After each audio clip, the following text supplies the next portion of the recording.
Let's take a look at some liquidity ratios on the same company. I've got the balance sheet here.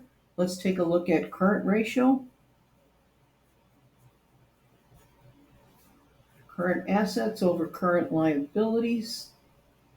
So my total current assets are right here. Let's do both years since there was a deterioration in the sales that we looked at in the profitability ratios.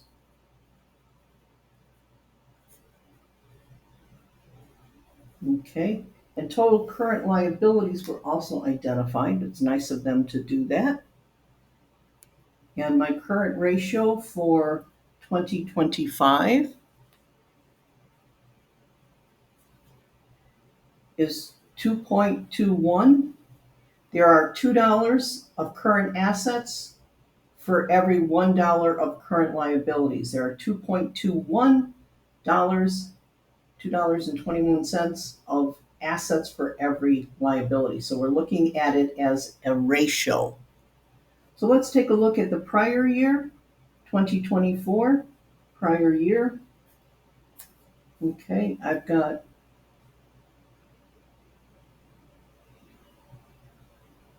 total current assets of 25,382 and 10,593, 2.40. So $2.40 of assets for every dollar of liabilities in the current, within a year.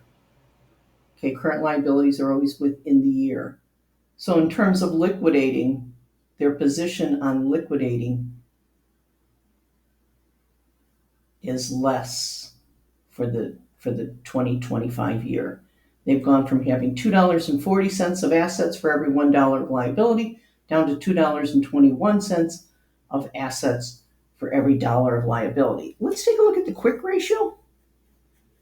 Most ratios for the current are over a dollar.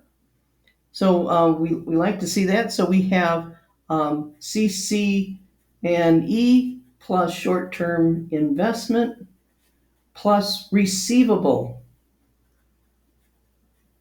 okay, over current liabilities. Notice that the AICPA says receivables, not accounts receivable. Accounts receivable are the trade receivables at net that you use. If there was other receivables in the business, they would be included in the quick ratio.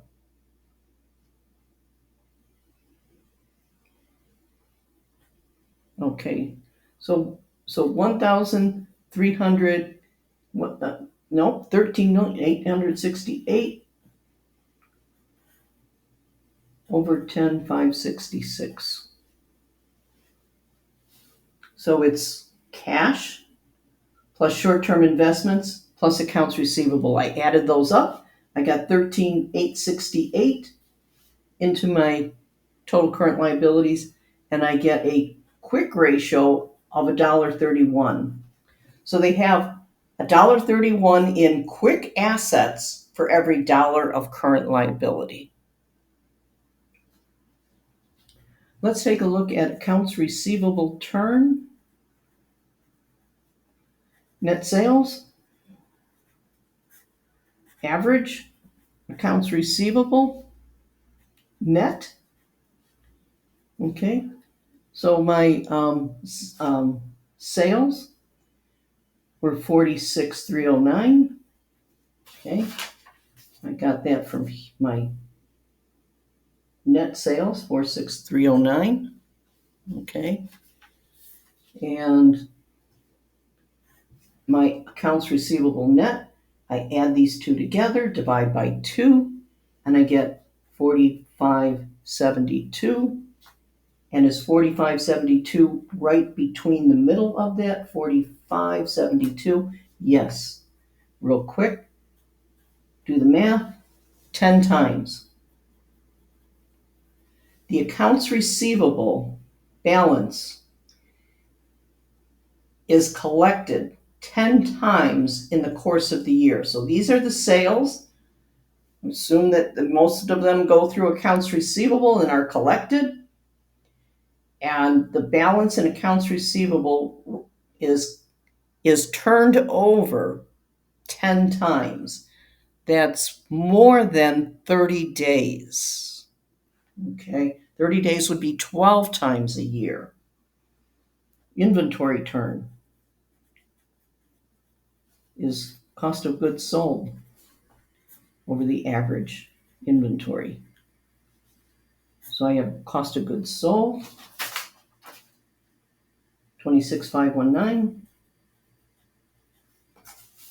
and average inventory.